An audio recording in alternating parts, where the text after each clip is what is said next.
L'artiste de New York pose devant son « Peace Christ » en version XXL sur la façade du Red Brick Art Museum de Pékin. Nathalie Obadia info Le Figaro Pour sa première exposition en Chine, l'artiste choc de New York est venu avec ses pièces les plus polémiques. Il les a complétées d'une nouvelle série, Made in China. Visite en avant-première. En matière d'art, de sens, d'interdit, de symboles, de provocation et de censure, tout est décidément question de contexte. Avignon et Pékin, ce n'est pas du tout le même combat. Rapport d'échelle. L'affiche de Pékin joue sans hésiter sur le monumental du lieu. Nathalie Obadia en France, terre judéo-chrétienne sous le régime républicain depuis la loi 1905 qui établit la séparation entre l'Église et l'État, la croix qui couronne la statue de Jean-Paul II par le sculpteur monumentaliste géorgien Zurab Tseretliap le Hermel Morbihan paraît naturel sur une paroisse bretonne truffée de croix et de calvaires, mais gêne les rares laïcistes qui s'appuient sur la loi à la lettre et fait encore bouillonner tous les esprits. En Chine, les prises de position frontales de l'artiste dissident et Weiwei contre le pouvoir central ont conduit au cachot pendant 81 jours en 2011 et lui valent régulièrement d'être omis in fine dans des expositions officielles sur l'art contemporain chinois. L'actualité de notre monde globalisé montre que ce débat éternel entre liberté d'expression et terre d'accueil des artistes n'est pas mort, il renaît sans cesse différemment selon son cadre et l'époque. Traces du sacré à Beaubourg au printemps 2011, l'artiste américain Andrés Serrano exposait à la collection Lambert une œuvre ancienne de 1987 bien connue de tous les musées, Immersion, Peace Christ figurant un crucifix en plastique plongé dans l'urine et questionnant le rapport des body fluids et du sacré. Elle fut montrée sans encombre au cœur même du centre Pompidou dans l'exposition savante de Jean de Loisy, Traces du sacré, du 7 mai au 11 août 2008. Mais elle fut soudain jugée blasphématoire lorsqu'elle s'afficha sans plus d'explication dans la rue d'Avignon, en pleine Semaine Sainte en 2011. Les blogs et pétitions des milieux chrétiens militants dénoncèrent alors sa présence dans une exposition soutenue par des fonds municipaux.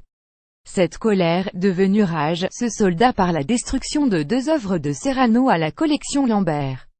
L'artiste américain Andrés Serrano à la rencontre du public chinois. Derrière lui, sa plus célèbre image qui n'a cessé de créer la polémique depuis 1987.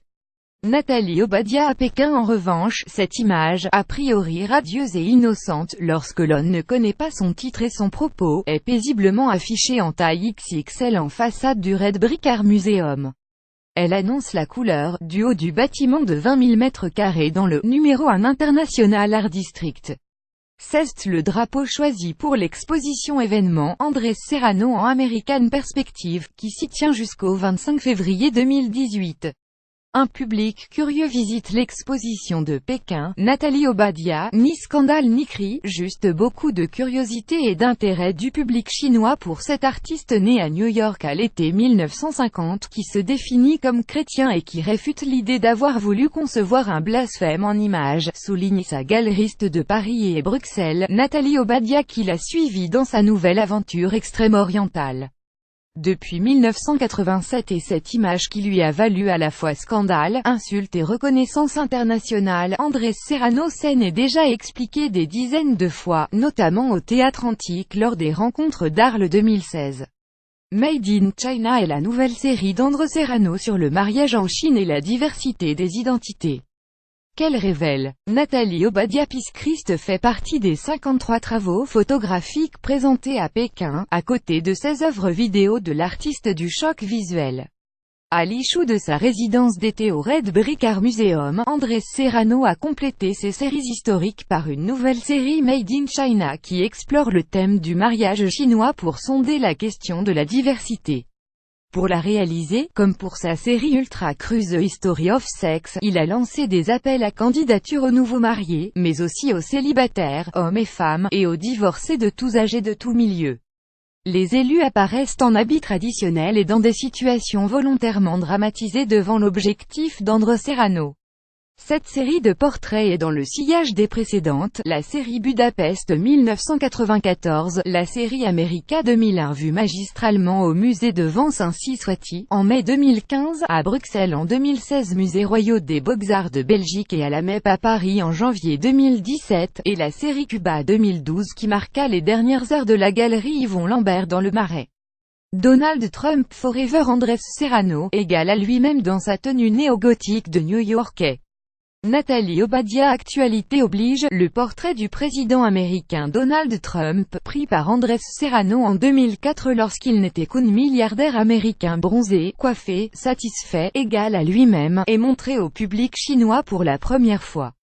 L'artiste de New York a commencé sa série America après le drame du 11 septembre. Elle comprend 115 personnages, des héros comme les pompiers qui risquèrent leur vie dans les décombres des Twin Towers, des descendants des Native Americans Cestafire, des Indiens massacrés par les colons, des petites filles outrancièrement maquillées en reines de beauté, des femmes liftées jusqu'à la caricature, des gloires du showbiz, de Hollywood et du jazz noir, et même un macro bijouté.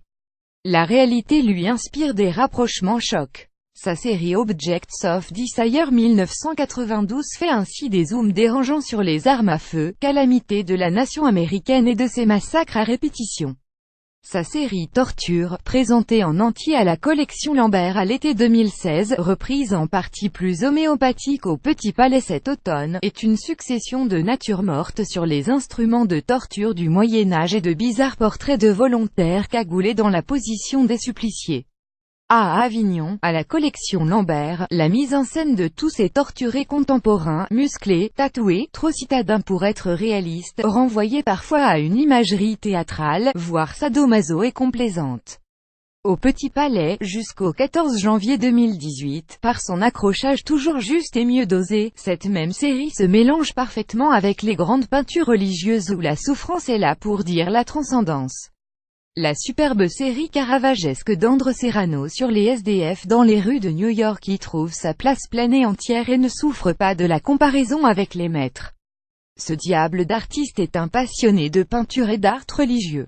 Et cela se voit. Andrés Serrano ceste toute l'Amérique et la rue de New York dans sa liberté d'expression, son goût de l'action et aussi sa décontraction face au public. Nathalie Obadia